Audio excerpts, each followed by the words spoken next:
I was born in Kentucky, and when I was about 5 or 6 years old, we moved up. My father was a railroad man, so we moved to Rockford, Illinois.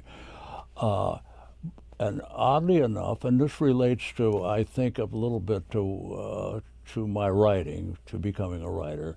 My mother, who was a definitive Southern belle, would take me and sometimes my two older brothers back to her hometown in Kentucky, which was a town about a block long, and we would stay down there during part of my summer vacations from school. We'd stay down there for as long as a month.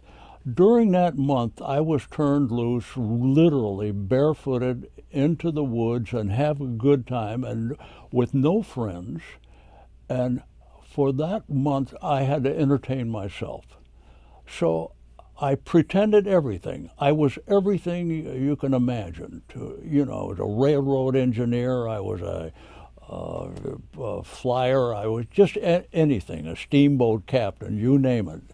And and so I always, when I look back, I thought that developed my imagination because I literally lived off of it. So eventually, I grew up in Rockford, Illinois, with a very loving family, very unsophisticated. My father was orphaned at a young age, so uh, he had no sophistication about education, but he wanted his children to be educated to become businessmen. That's all he knew. One brother became an accountant. The other brother did some other things, both in the business world. I did not take to it at all, but I didn't take to anything else at all. But I was a skinny kid, and I could make everybody laugh. That's how I got attention. I'd fall down, I'd be silly, and do silly things. And several times I got sent home from school, as I noticed many former comedy writers who've had the same experience, for making people laugh. And I got sent home from school with a note. And my father said, "Wait a minute, they sent you home from school because you made people laugh?" And he went to school and said, "How dare you?" And so many, "How dare you? He's making people laugh." So that kind of started it. Then I went to college. It's his direction. You must go to college, get an education, to be a businessman. So I go to college. Now, I had already started playing the drums a little bit in the local high school band, and we had a little dance band and everything. So when I got to college at University of Illinois, I had no interest in what I was doing, zero.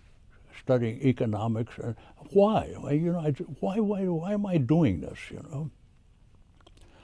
I was in a fraternity. At that point, they had a homecoming show. I wrote a show.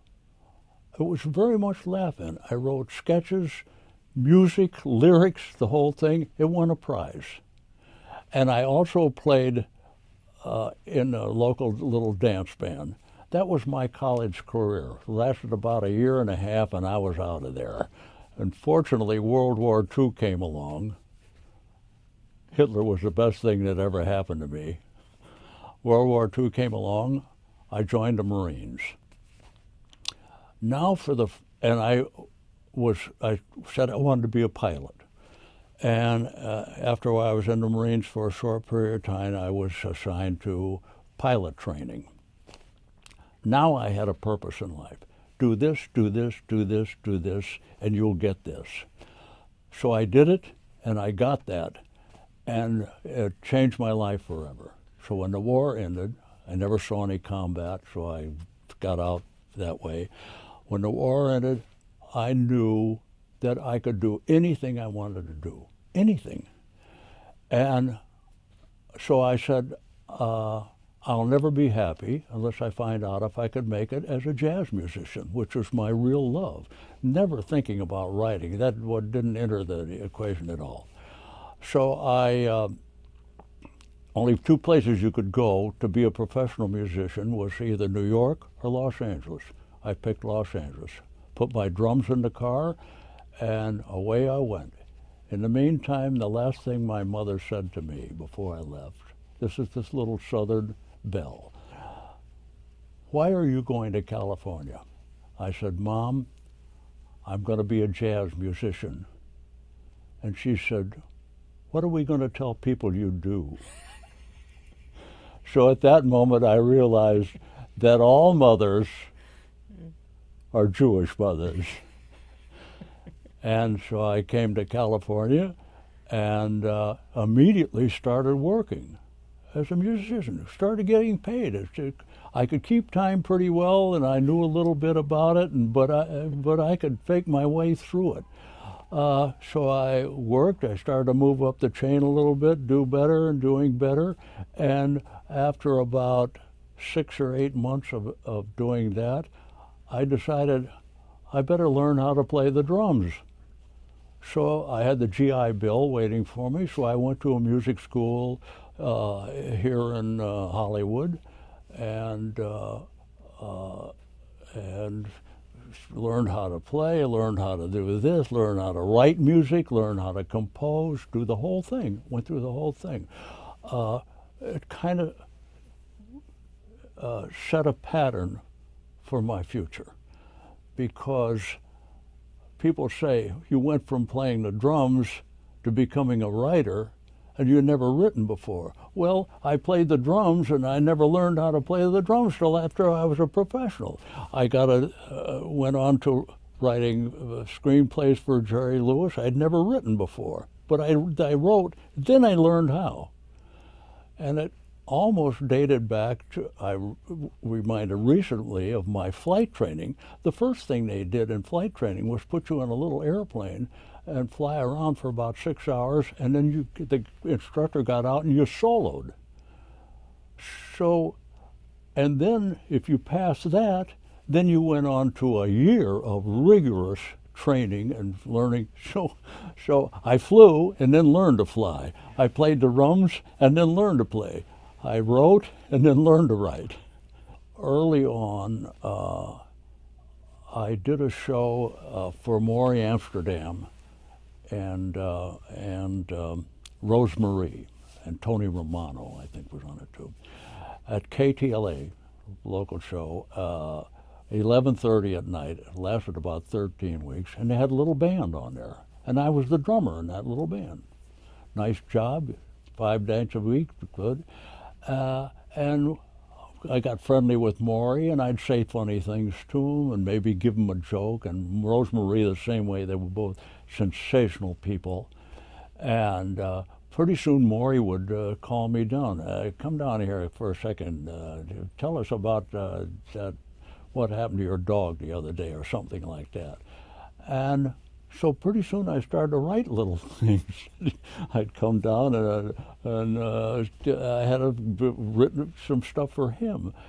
And then I started writing sketches for both of them, and I'd write myself into the sketches. Go down to KTLA and type it on a teleprompter with a big print, and go in and perform it. And it was just great fun. Had a wonderful time, and to their great credit, both of them protected me all the time. If I said something really stupid or unfunny, or they'd cover for me. So that was a good experience. And I have a further funny story to tell you about that, if I can jump ahead for a minute. It has to do with working with Jerry and and being around celebrity all the time. Because we became very close. We'd go out and people leaning over me to get his autograph and get out of the way, and just terrible. So Jerry got baseball tickets, Dodger tickets one night, and took me and my wife and his wife, and the 4 of us went to a Dodger game.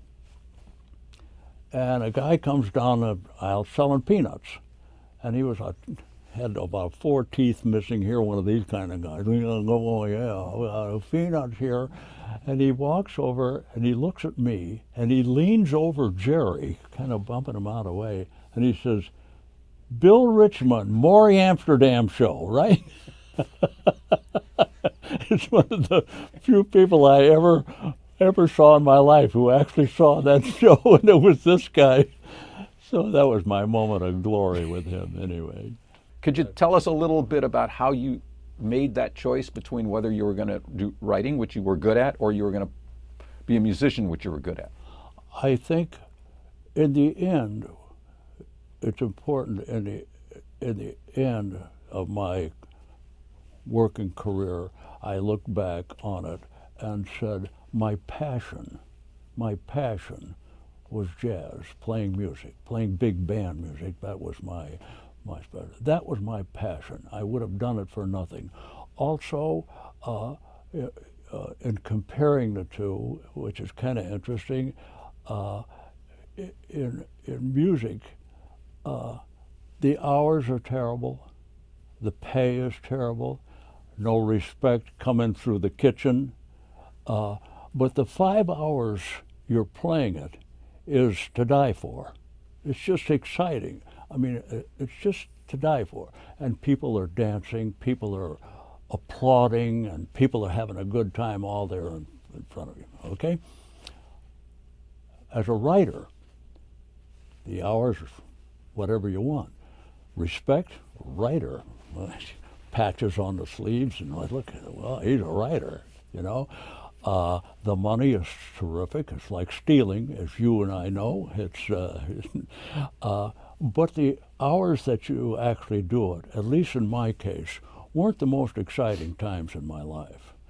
And also, when you finish writing something, you hand it to somebody. In my case with Jerry Lewis, you slide it under the door, and I'll get back to you.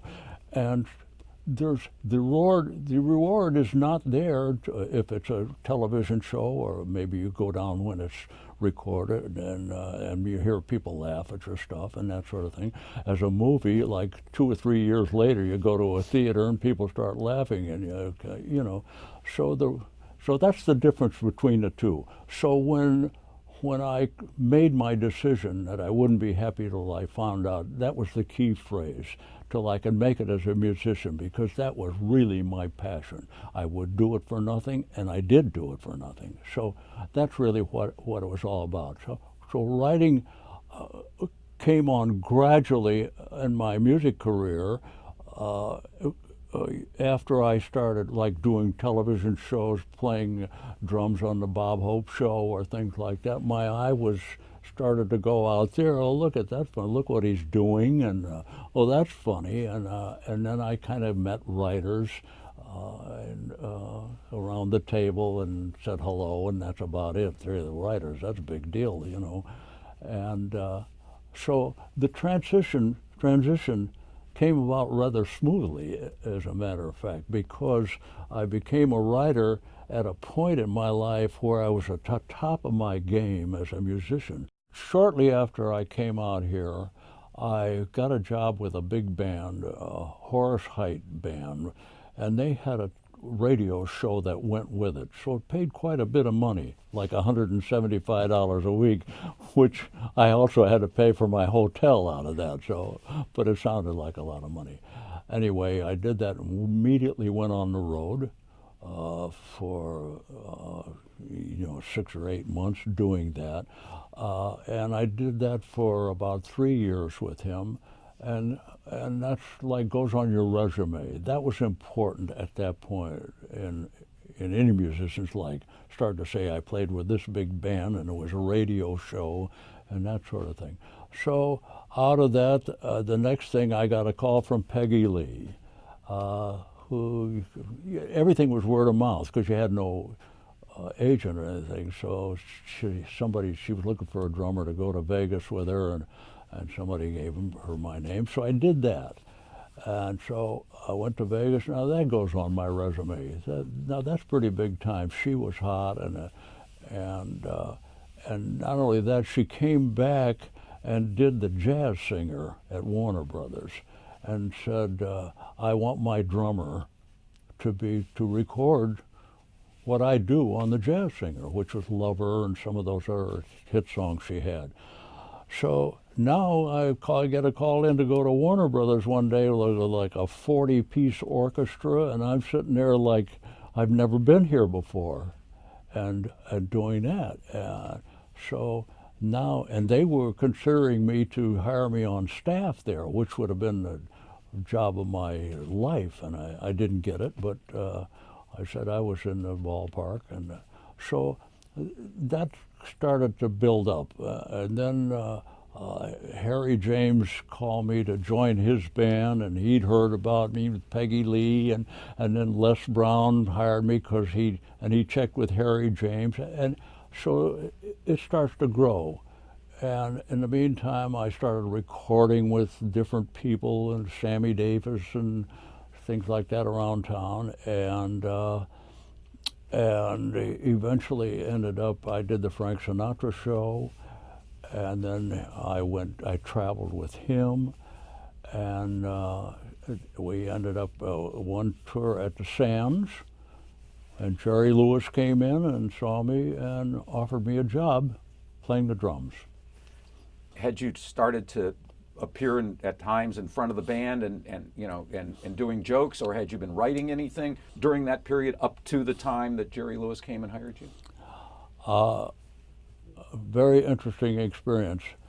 I joined a band for a 2 or 3 week trip down, one-nighters down through Texas. For what reason, I don't know. I guess I knew the band leader. It wasn't a big name band, but there was a singer attached to it, Guy Mitchell or somebody like that.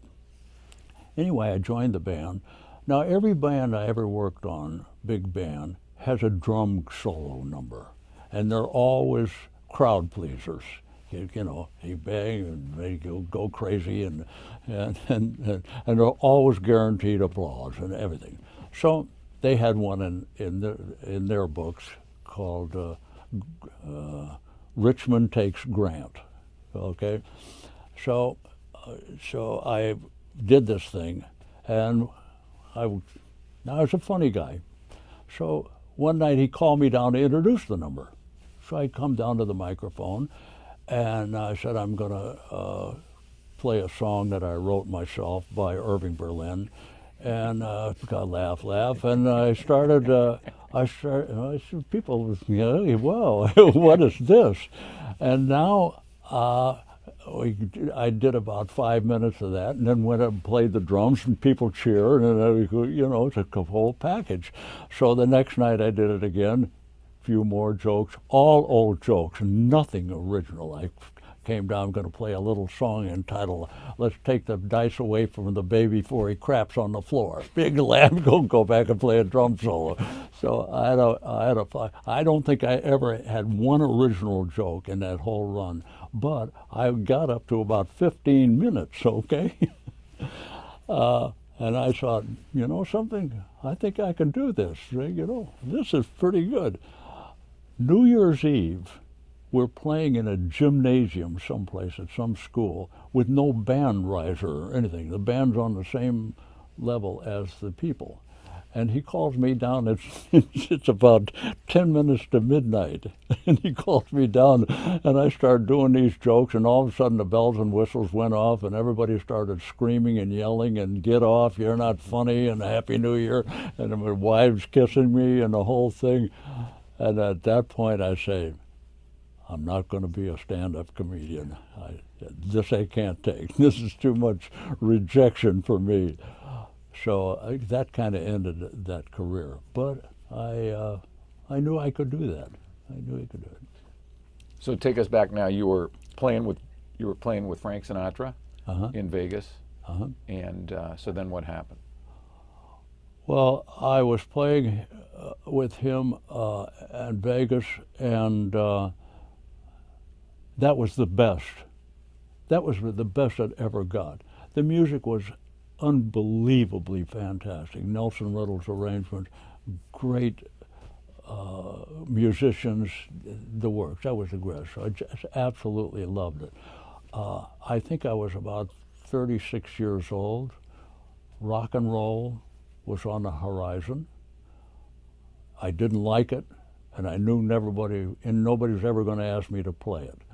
So the handwriting starts to be on the wall a little bit. And that's when Jerry Lewis called me. And he said, how'd you like to come to work for me as my drummer?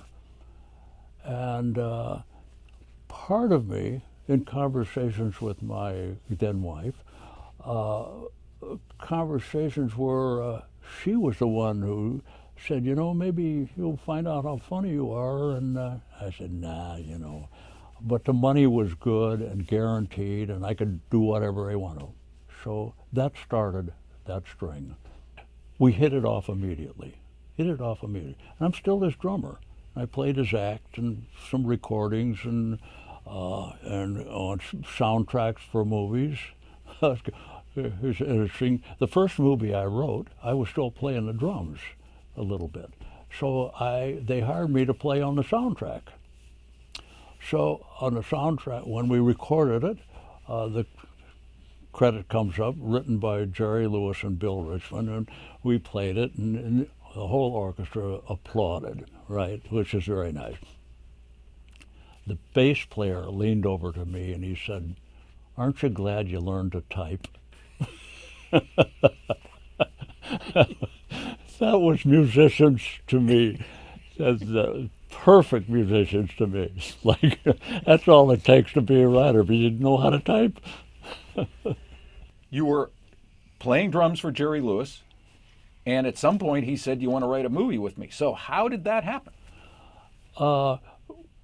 Well, actually, what happened was he hired Mel Brooks to write the movie.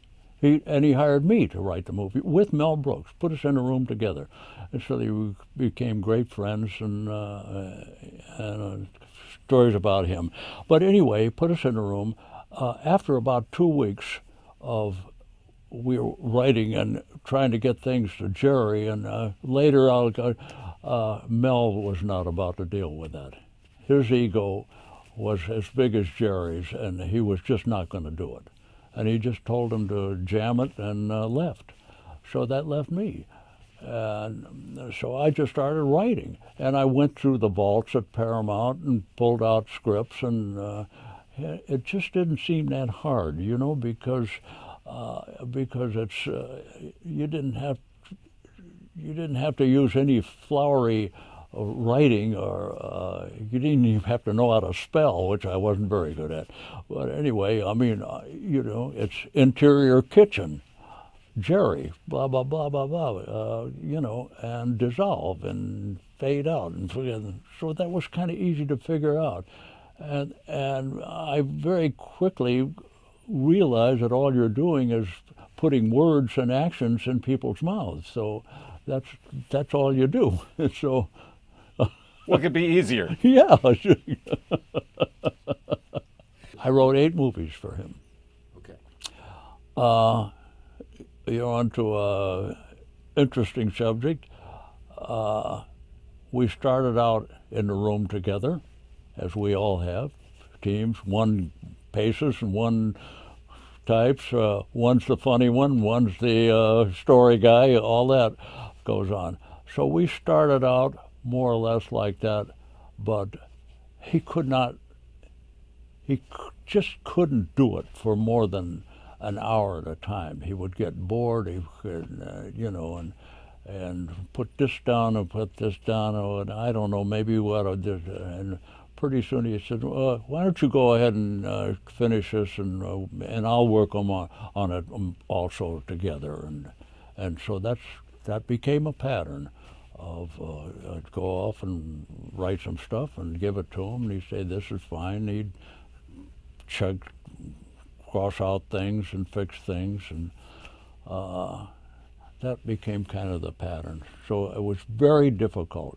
On the other hand, I must say I have been in a room in a hotel suite with him, the two of us by ourselves, and he starts running around doing something crazy and talking through something, or doing a record, or doing whatever it was, and very creative, very funny, and I'd kind of put it down. I even kidded him one time, or told people, I said, I have the greatest job in the world because I just write down everything he does and sell it back to him. The first movie I really was involved with was a movie called The Bellboy, which Jerry wrote completely himself. I gave him a few bits, not even on paper. Why don't you do this? Why don't you do this? Which he used and he liked, and my suggestions and the whole thing. But it had no story, no story. Not only that, he didn't have one word of dialogue in the whole movie. He had the one line at the end of the movie. So it became a fairly simple project to do that, because now he just went around the Fontainebleau Hotel and dreamed up things. He was a bellboy, and a Volkswagen pulls up and they said, go get the luggage out of the trunk, and he goes and takes the engine out and takes it up to the room. So it was, those were the things that went on.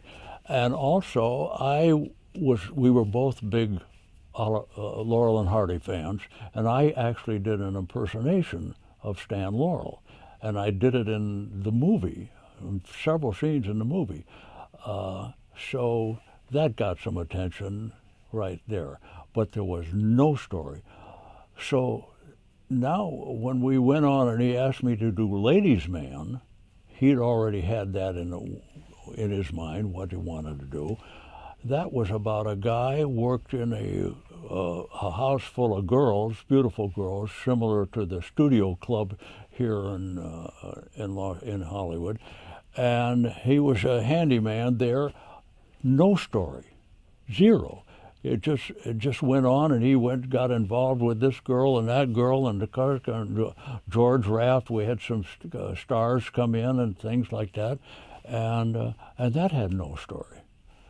So now we did the Nutty Professor story, but that story was already there. That's Jekyll and Hyde.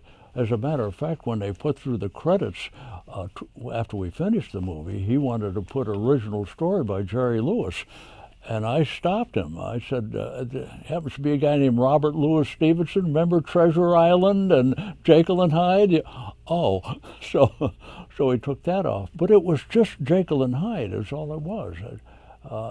He drank a potion and turned into a crazy guy, his other half. And so in that regards, that was the story. You know what I'm saying?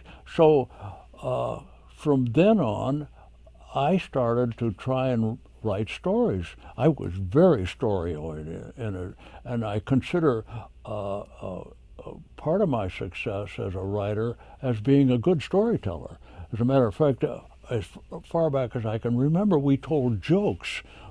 Two guys walk in a bar, and we told jokes. They were little stories, a beginning and a middle and an end.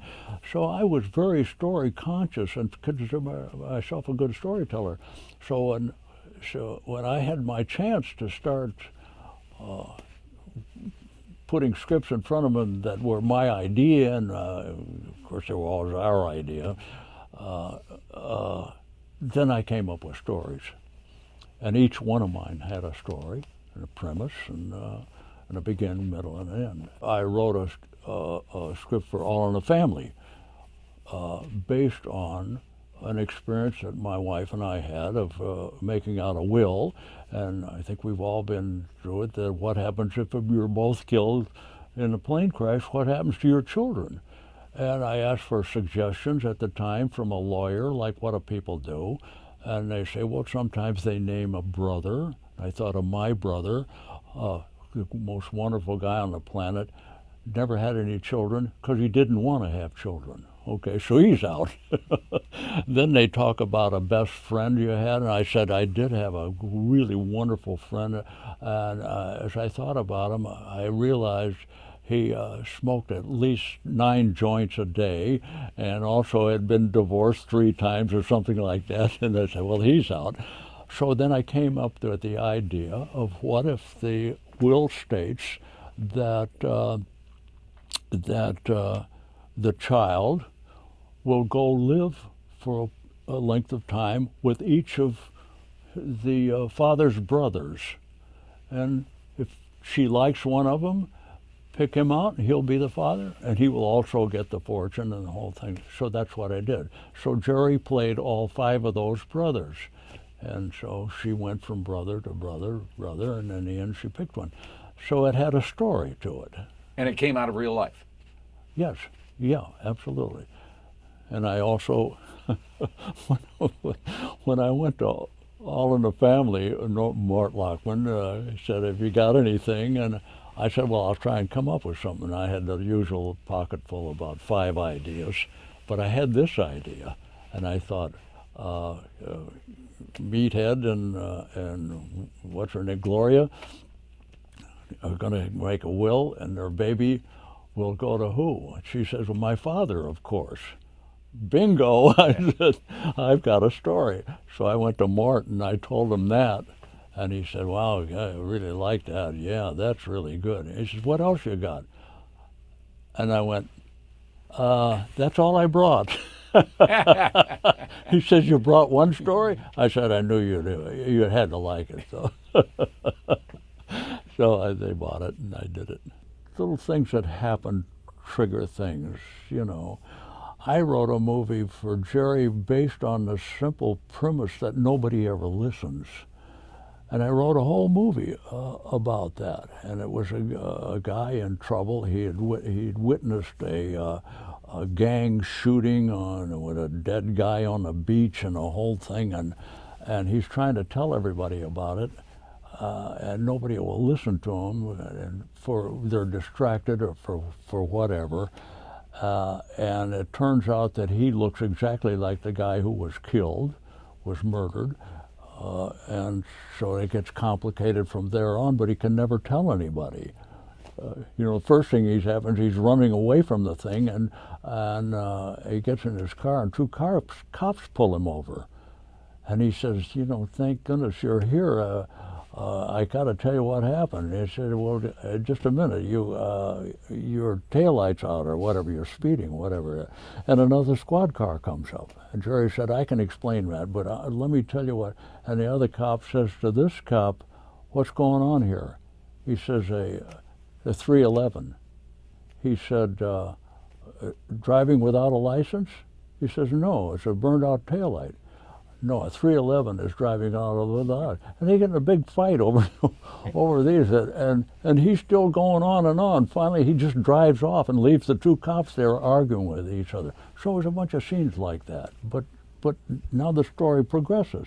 So that's a premise that you can carry on, just that one premise. If nobody ever listens, I was able to carry it through to a whole movie, and stories kind of fell in place, including an ending and the whole thing. I mean, he finally gets to somebody who finally listens to him, and that's how it ends.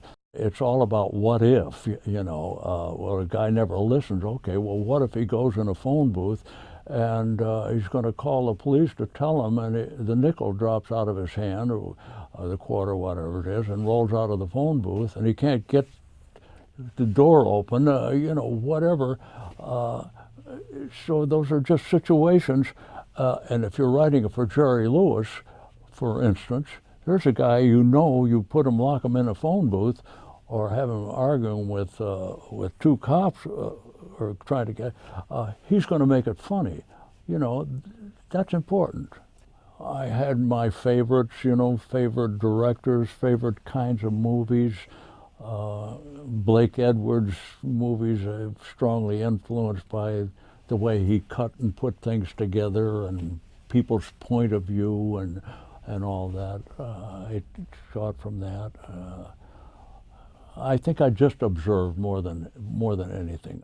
When I started writing the Nutty Professor, there were a couple of guys there that I knew. Frank Frank Tashlin, the director, kind of befriended me and gave me some advice, and that was good. One of the things he said about the Nutty Professor, for instance, he says that movie doesn't start until he changes into this monster. Get to that quickly. Don't fool around with a lot of pipe. When you were reading these scripts from the library, what were you looking for in the scripts to figure out how to be a writer?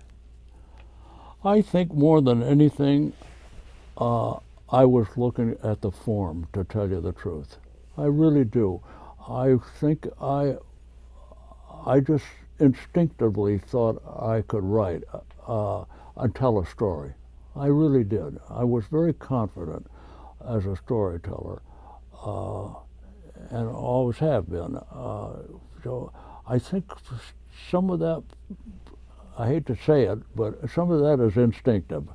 You're just used to the rhythm of a story, as moving it along and getting to the important points, and I think I kind of knew that.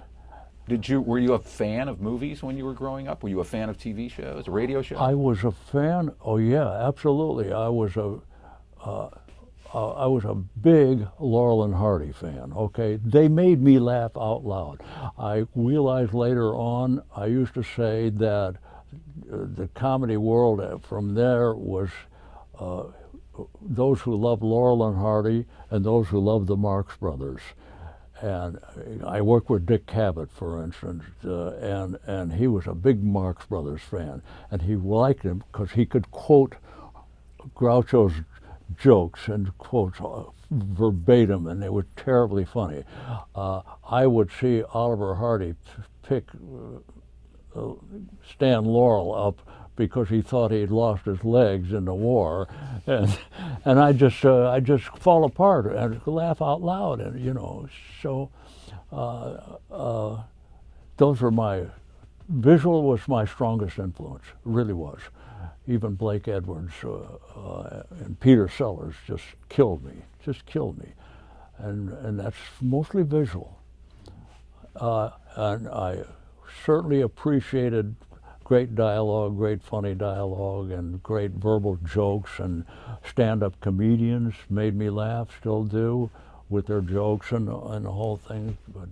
But visual was uppermost for me. So you got to do that with Jerry Lewis, was it? Absolutely. And certainly on the Carol Burnett Show, where you worked for years. Writing situation comedies, very often you don't get to do the physical stuff as much. That's right. So how was that transition for you to basically writing dialogue? I'll tell you exactly. I'll tell you what it was for me. Writing sketch comedy and writing laugh-in and sketch comedy particularly, there was no pretense of this being real. Okay, this is a sketch. This is, when your show of shows had, their things, even takeoffs on movie. They were sketches, and all the things on Burnett were sketches. Now, the first show I went on after Burnett was a writer-producer on Welcome Back, Kotter. Okay, hit show. Big show, hit show, an important show. But the problem I had was, they're talking about reality. Okay, fine, I know what that means. You're going to do real stories. So we're going to do a story about alcoholism in high schools. Young kids getting hooked on booze. And we're going to do that a real story on Welcome Back, Kotter. Okay, so now the story goes that Arnold Horshack, okay, early in the first act, we see him go to his locker, looks around furtively, opens a locker, takes out a pint of whiskey, and downs the whole thing like this. By the end of Act 1, he's a total alcoholic. Total drunk, and the other kids are very worried about him. After the act break, something's got to be done. After the act break, each one of the sweat hogs, John Travolta, whatever the other guys' names were, have to go to him and try and get him off of booze. Now, and finally at the end of the show, he's straight. Now, if you can tell me there's anything real about that story, you're what? And that went on quite a bit. And now I go over to, after that, I went to Three's Company. #1 show in the country. Good show, funny, well run. Nichols, Ross, and West were the best showrunners, and I've been around, not to work for, but they knew what they were doing. They really knew what they were doing. And they wanted real stories. Okay, this is a series about a guy who pretends he's gay so he can live with 2 girls. Okay, sounds real to me, right? And they stress, well, this story, you've got the story is all right, but it's kind of too sketchy. We want something that's real problems that they have. So I wrote it and wrote real problems that they had and so forth, but did I believe any of it? None. It's just it's a premise, and it's a very successful one, big time. Also, early on in that show, I would now as a producer writer, Gene Parrott and I worked together on that show, and we realized early on we could not hurt this show. We couldn't help it. We had nothing to do with what happened with this show. So we just sitting in our office and hiring outside writers if we need them and getting stories and the whole thing. But it was just like a kind of an emptiness. And fortunately, I could get other work, so we actually quit the show. We quit the show to do the Tim Conway variety show. Now we're back having a good time again, and it actually went for 2 seasons, and so. But that was my feeling about sitcoms. Still is. I still can't I can't really watch them. I couldn't watch things I did. Trust me, I'm not denigrating it. I'm just expressing a personal opinion in something I did. Happy I did it. Made a lot of money. Was never ashamed of it, or anything like that, but that was my underlying feeling about it. And this is coming from a guy that wrote 8 of the silliest movies on the planet, so it's hard to pontificate too much about that. Because of what I said about situation comedies, doesn't mean that there are not things like The Odd Couple that are based on reality and are put on the stage and on the screens as real. I mean, that, and it works. That works. That's beautiful for me. So it's not to say that there are not comedy that are written that are based on reality and are great. I'm just saying that the sitcom formula for me didn't seem, possibly because we have to always remind ourselves that what we write for television, we're selling soap. We're not necessarily, and I'm not embarrassed by that either. The limitations are there. There's only a formula there for sitcoms, and has to be met. All in the Family, they didn't do that. They stuck to reality pretty much. So the shows do it. Just happens that some of the hits don't. And believe me, if I owned Three's Company, I would be the happiest man on the planet if I had created it exactly the way it is. Going back to new writers and young writers and so forth, there are so many little simple things that lead to good sketches, good comedy, good this and that. I'll give you a quick example. On Burnett, Barry Levinson was on Burnett. Barry Levinson walked in one morning and said he was late because he stopped for breakfast and they had a trainee waitress, okay? Bingo! He called me the sketch thief. I immediately went in and wrote a sketch for Carol where she's a teller in a bank. And what's her name? Vicki Lawrence? Vicki Lawrence was her trainee. And Harvey Korman walks in, stands in line, and he's a crook, a bank robber, and Tim Conway is his trainee. Okay, so it just wrote itself. I mean, it was just hysterical because they got up in line and Tim says, "Okay, stick 'em up," and Harvey says, "The gun. Where's the gun?" He starts going. He says, "I left it in my other pants, I guess." And Carol sees what's going on, and she says to the trainee, "Watch this." And they just go on, the two trainees. And the payoff, the blackout, was the cops run in. "Okay, everybody stand still."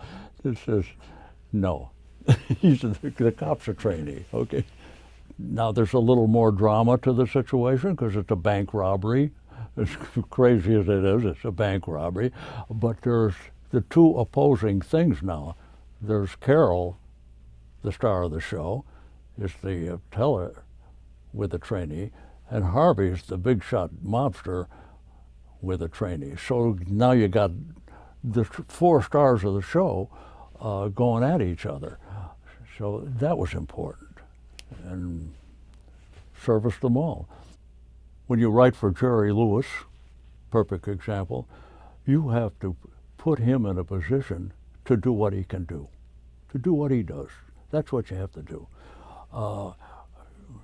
You write for Jack Benny, he's a stingy guy. You put him in a position, your money or your life. Whoever wrote that was the laugh of the century with Jack Benny. Whoever came up with that, that's brilliant, you know.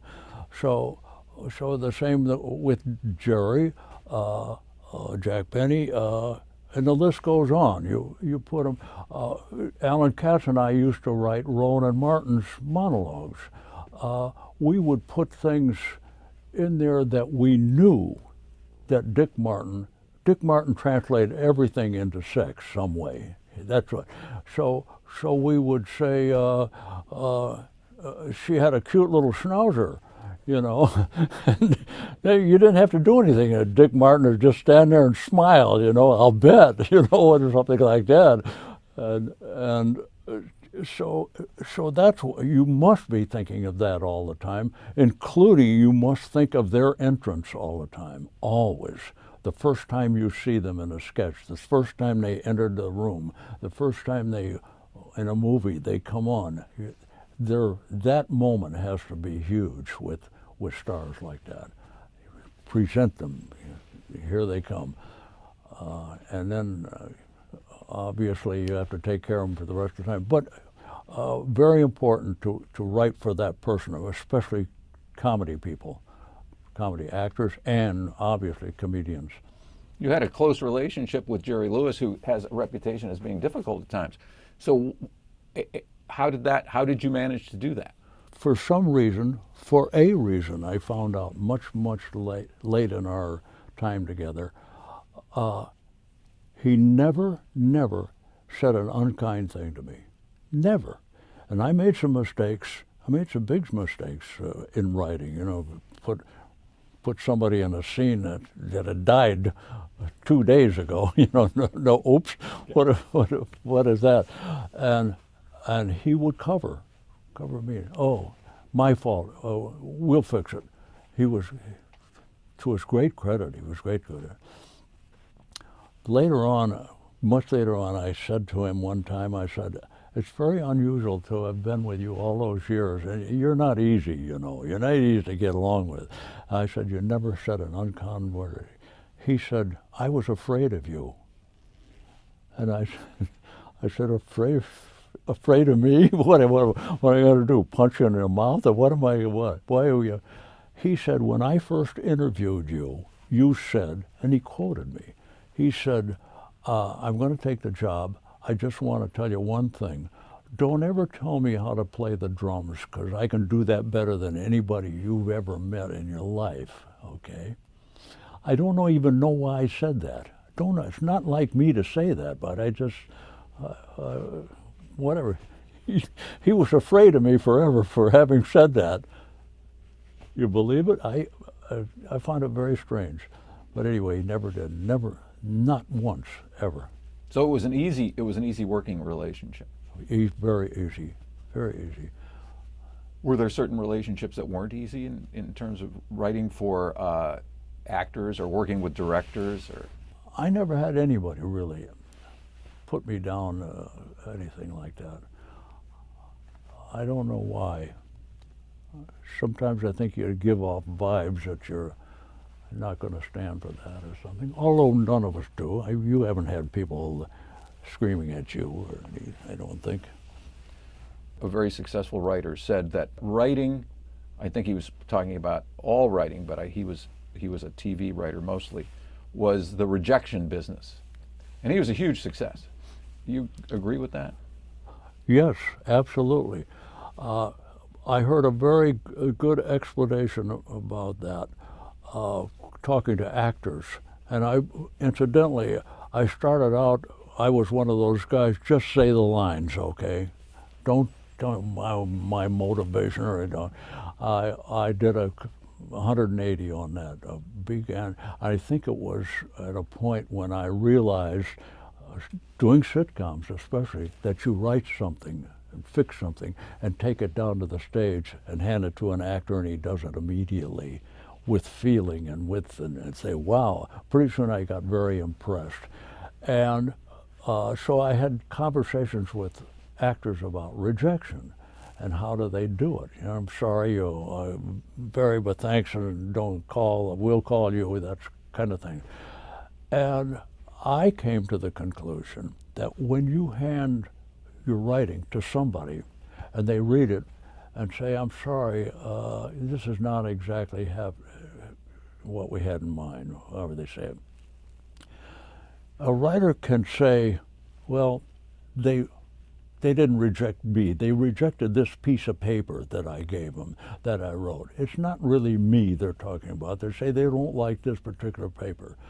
So you learn to handle that. With an actor, they're saying, we don't like you. You didn't do a very good job, or didn't please, whatever. So I kind of believe that. And I've learned to handle rejection. We've all had it. So have I. Can I tell you a quick little story about rejection? When the first agent I had was Fred Apollo, William Morris. That's when I left Cherry, decided to go on television. I got them immediately. I wrote a treatment for a pilot, I think it was, and I went and pitched it and then wrote the treatment and left it, and with Fred Apollo. About a week went by, and he said, I said, anything news on this? No. He said, I'm sorry, I don't know, because I turned it over to my new assistant, Mike Ovitz. Okay? So I went to Mike Ovitz, new on the job. I said, Mike, Bill Richmond, nice to meet you. I sent this thing over to NBC and I pitched it the other day. I haven't heard anything about it. You know anything about it? He says, oh, they rejected that about 10 days ago. I said, what? I said, you didn't tell me? He said, well, he says, I felt sorry for you. I didn't want to give you the bad news. I said, let me tell you something, Mike. As long as you're in business, in this business, I swear, as long as you're in business, don't ever do that. You be honest with people and you tell them. I've told that story to too bad he didn't listen. My agent practically for my whole career was Bernie Weintraub, who I dearly loved. stories abound about him, but he was really good. I'll give you a quick story. When I left Three's Company to do Tim Conway, Joe Hamilton was the head of the Carol Burnett Company, and he wanted me to do the show. So I said, call Bernie. So Bernie came back the next day, and I said, what happened? And he said, well, you're going to do the show. And I said, was the offer good? He said, they offered you more money than you've ever gotten before. He said, they offered you almost twice as much money that you've ever gotten before. And I said, wow, what did you say? He said, as I was peeing down my leg, I said, is that the best you can do? So that's what I call a prize agent. Here's what I think about agents. I think they're wonderful. I really do think they're wonderful. You never want to know what they're saying to a client about it, obviously. He says, how about Bill Richmond? Really? Is he still alive? I don't think so. Well, I know the agent is saying, I know, he is kind of old. He's very hard of hearing, but he can still write. He's really a great writer. Well, I'll think about it. Well, you better grab him up because somebody, that's all the conversation they're talking about you. Well, he is a moron, and those aren't his real teeth, incidentally. So, a necessary evil, but the good ones are really good. They're really good. This is not my story, but a writer was looking for a new agent and went to go for an interview with an agent, and was in there for about 45 minutes talking about I did this. All the time he's in there, he realized the phone never rang. And so after an hour of the phone ringing, he said, well, thanks, nice meeting with you. I'll get back to you, and left. But that was a very smart move. That's a great story. What was it like working on the Carol Burnett Show, which was a huge success as a variety show? And why do you think it was such a huge success? Well, the Carol Burnett Show spoiled me forever. Starting with her, she truthfully said, I can't believe that people pay me to do this. I would do it. Convincingly said that. And that's the way she came to work, and that's the way she was consistently all the time. She did a sketch of yours, and it didn't go well. She would apologize. She said, I really gave it my best, please, you did, and she did. Everybody there, they all came from her. Everybody there did everything full out all the time. So when they got a sketch, Carol and Tim and Harvey and I can't ever think of her name, they would immediately throw themselves into it, and they would pick out their own character, what they were going to do, and they all had a pocket full of stock characters as they did. Harvey was a Nazi general and a doctor, and you name it. So that really spoiled you forever. Their whole attitude, and that was the whole attitude around the show all the time. It was supposed to be fun. They used to brag about the fact that on our show, nobody ever puts their headlights on, meaning you never worked through the night, which we all have on stupid sitcoms or whatever. Never had any of that. And sketches were thrown out, or sketches were said, I'm sorry, it just doesn't work for us, whatever. That was not a problem either. Okay, better next time. It was spoiled me forever. You got so you knew what was going to happen with Tim and Harvey, that they were probably going to break up somewhere along the line, You kind of got used to that. Sometimes you wish they didn't, and sometimes you're glad they did. You know, so but it was just terribly comfortable, good people. And from an audience perspective, if you were people at home watching the show, why do you think that show was so successful? I can tell you why they thought it was so successful, believe it or not. They thought the opening introduction, where she came out and Q&A, she asked the audience any questions, they thought that was the key to the success of the show, because they saw her as this wonderful lady taking stupid questions and funny answers and the whole thing, and then the very next minute she comes on stage and she's a baggy old you know, tramp and whatever she was, or a cuckoo lady, or whatever she, all her characters. So they identified with that. That's what they said. So I assume that's more or less true. If she had somebody on the show, a guest star, no matter who it was or how big they were, if they had an attitude like, you know, what do I need with this, or who wrote this junk, or whatever it was, if there was anybody there, they would never be back again, never be back.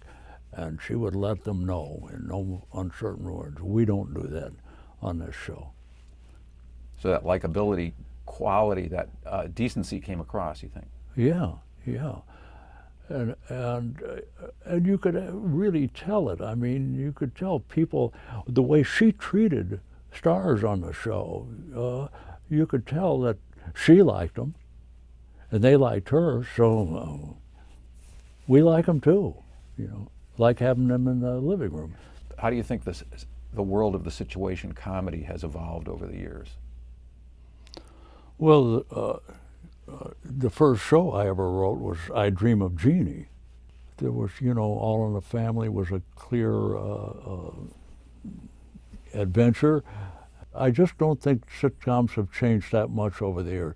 There's just such a formula to them that people almost don't want you to change it. Wait a minute, what are they doing here? You know, or, a two-parter? Wait a second, you know. I don't think people stand for it. It's almost like people are conditioned to watching hour-and-a-half movies.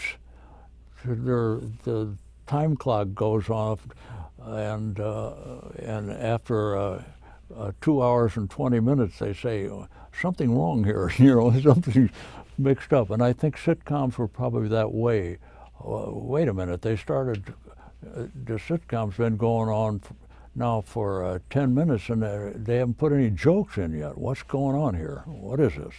What are some really wonderful experiences that you've had, and what are some that you wished had never happened and you still remember with a certain regret, let's say? Well, let me tell you the latter first, because it's very funny.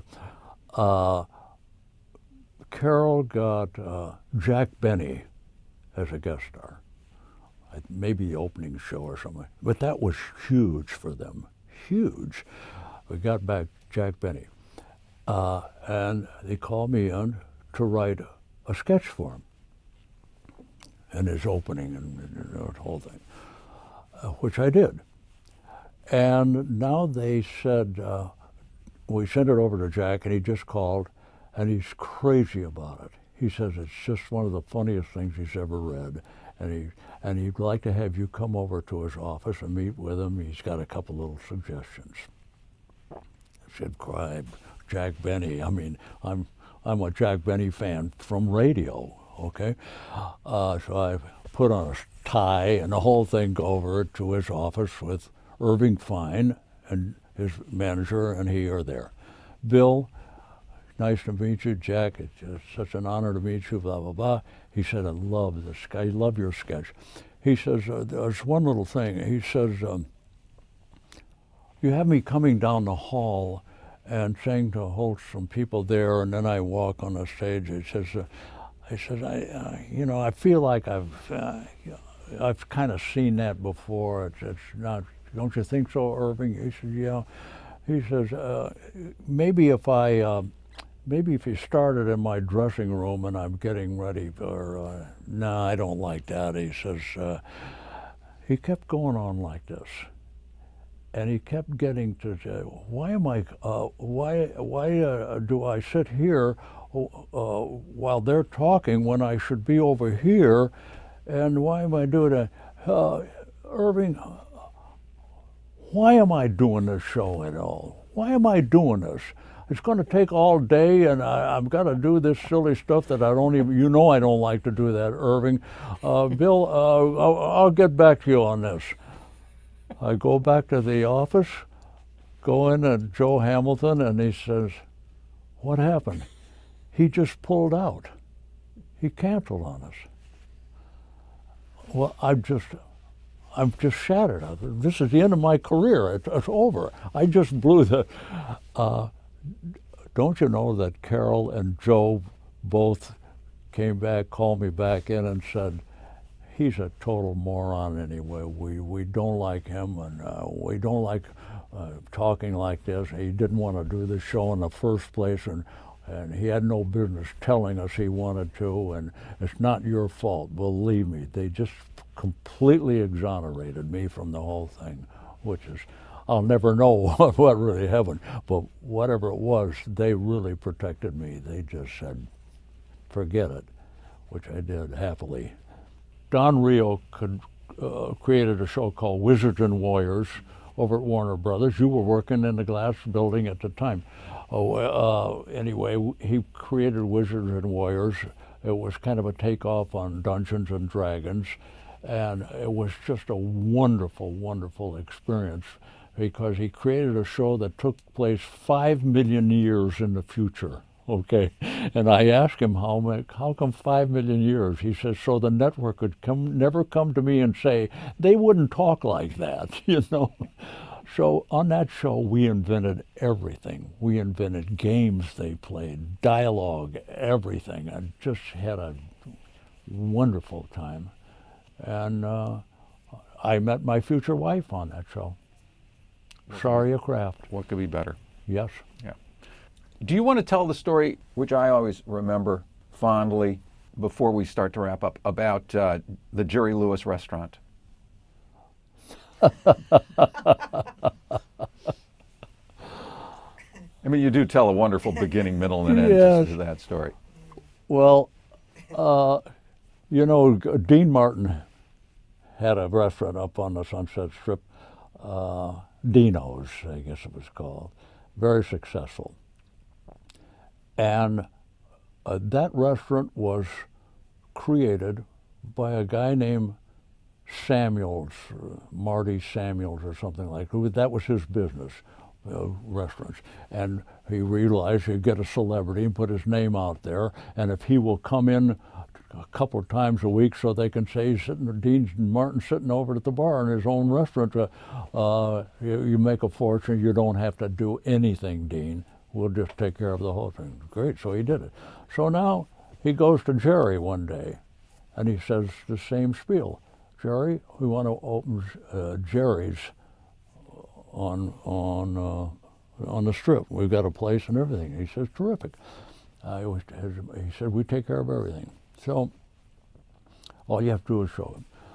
So this was an open restaurant. It was a big opening, great and everything. So after a couple of weeks, the maitre d', I guess, came to Jerry and says, you know, they're really treating us bad here, and they owe us some money and blah, blah, blah. Jerry said, I'll take care of it. And he went to Samuels and said, they're having a problem with it, you know. And Jerry, let me take care of it, okay? And this sort of thing went on. For pretty soon, Jerry's going to the bus boys and saying, I'm going to get you more money. You can't live on those tips alone. We'll do this. And we're going to change this. Take the bar out there. Jerry kind of took over the whole restaurant, and pretty soon fired this guy Samuels and just took over the whole thing himself, which cost him some money, right? But then he didn't have to spend a dime. In about 15 minutes, the restaurant went right down the toilet and closed. And a few years later, I had a meeting in an office with some producer in an office across the street from that restaurant. and we were up on about the 6th floor, and I looked down on the roof of the building, and there were all of the letters Jerry Lewis. It was Jerry Lewis's, and there they were, a J, an E, and 2 L's piled up on top of it. One was upside down, one's leaning against, and one's broken in half, and they're all sitting on the top of this restaurant. And what goes around, yes. What kind of advice would you have for young writers? Well, I must tell you, I'm kind of zen-like when it comes to this sort of things, because I came to the realization that what I wanted to be more than anything else at one time in my life, I wanted to be a pilot. And I wanted to be a Marine pilot. And I could visualize it. I saw it. And when I did it, I said, I've already done this before. I've already done this. And it happened. When I got into the music business, I remember Harry James calling me to go to work for him. I remember when I was 16 years old, standing in front of Benny Goodman's band and looking up at Harry James, who was about 21 years old at the time, the greatest trumpet player in the world, and I'm standing there looking at him. And the next thing I know, I'm working at the Coconut Grove and Harry James band, and I'm playing, and he's standing there looking at me, going like that. I said, I had already been there. I've done it. So as far as writing is concerned, I did do that. I visualized myself as a writer. I didn't know how to do it because I didn't know what a writer looked like. A musician, you can see him playing an airplane, you can see him flying up around the sky and the whole thing. So I had to sit and figure, what does a writer look like? Well, he has patches on his sleeves, and he wears a tweed jacket, and he said, probably smoking a pipe in his office. But I really visualize things, and they happen. So that's my number one advice. My number two, very important advice for anybody, and writers especially, anytime you drift off into that, it's who you know, not what you know, or somebody has to help you. You have to need help. I don't have a chance. I live in Rockford, Illinois, for God's sakes. How am I going to write in Hollywood? Stop that thinking. Stop.